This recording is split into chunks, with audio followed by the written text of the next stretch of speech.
दोबारा से एक नया ट्रेंड आया है जिसमें लोग अपनी पर्सनल फोटोज और अपने पर्सनल वीडियोस को एआई जनरेटेड इमेज नई इमेज क्रिएट कर रहे हैं।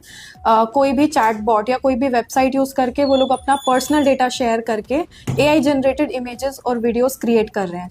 इसके बहुत सारे नेगेटिव इम्पैक्ट भी हैं। पहला कि जो भी फोटोज या पर्सनल डेटा हम लोग शेयर कर रहे हैं उसकी प्रिवेसी गाइडलाइंस हमको नहीं पता है। वो डेटा या डेटा ब्रीच होता है या कोई भी उस पे डेटा पे अटैक होता है तो उसके कई सारे दुष्परिणाम हैं। उसमें से पहला ये है कि उसके जो भी डेटा हम शेयर कर रहे हैं उसे डीप फेक इमेजेस या वीडियोस क्रिएट होती हैं। दूसरा, कई तरह के साइबर अपराध भी इससे होते हैं। तीसरा, मॉर्फ्ड इमेजेस वगैरह बनाई जाती हैं। चौथा, आइडेंटिटी थेफ्ट जिसको हम पहचान चोरी बोलते हैं कि किसी और की पहचान चुरा के और भी कई तरह के साइबर अपराध इसमें किए जाते हैं।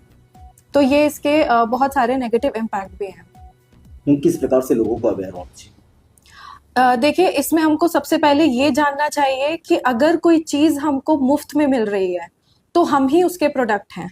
बेसिकली हमारा पर्सनल डेटा या पर्सनल इमेजेस जो हम लोग शेयर कर रहे हैं वही उनके लिए उनका प्रोडक्ट है। तो कोई भी चीज़ अगर मुफ्त में मिल रही है तो हमको पहले ही केयरफुल होना चाहिए कि उसका बाद में क्या उसका कोई बाद में कोई नेगेटिव तरीके से उसका उपयोग हो रहा है या नहीं। राजनांदगांव पुलिस किस प्रकार से लोगों को अवेयर कर रही है? राजनांदगांव पुलिस के द्वारा कई तरह की कार्रवाई की जा रही है। पहला, हम कई तरह के अवेयरनेस प्रोग्राम्स इसमें चला रहे हैं। साइबर जागरूकता अभियान चलाए जा रहे हैं जिसमें बताया जा रहा है कि अपने डेटा को कैसे प्रोटेक्ट करना है। दूसरा, हमारा राजनांदगांव पुलिस का एक इंस्टाग्राम हैंडल है जिसमें किए जाने वाले सारे प्रोग्राम्स जो हैं जिसकी जानकारी है। तीसरा, अगर आप लोगों को कहीं पता लगता है कि इस तरह की मॉर्फ्ड इमेजेस या वीडियोस का गलत तरीके से इस्तेमाल किया जा रहा है तो आप उस इंस्टाग्राम हैंडल को डायरेक्ट भी टैग कर सकते हैं। दूसरा, 1930 पे या साइबर पोर्टल पे उसकी कंप्लेन भी कर सकते हैं जिसपे त्वरित कार्रवाई होगी। इस प्रकार की वेबसाइट सुरक्षा का दावा करती है तो लोगों को किन बातों का ख्याल रखना? जैसा मैंने पहले बताया था कि अगर कोई भी चीज अगर आपको मुफ्त में मिल रही है तो उसका कुछ ना कुछ तो बाद में प्रयोग हो सकता है, उसका गलत इस्तेमाल बाद में हो सकता है।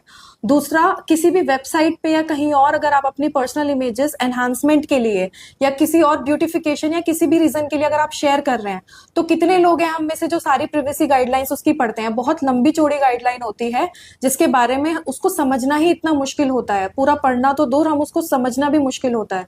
तो सबसे पहले तो जानिए कि अगर उस वेबसाइट पे या जहां भी हम अपनी इमेजेस शेयर कर रहे हैं अगर उसकी प्राइवेसी ब्रीच होती है, उस पे कोई अटैक होता है तो उस डेटा का क्या होगा, बाद में क्या होगा और क्या क्या काम होंगे उसकी वजह से, वो हमको पहले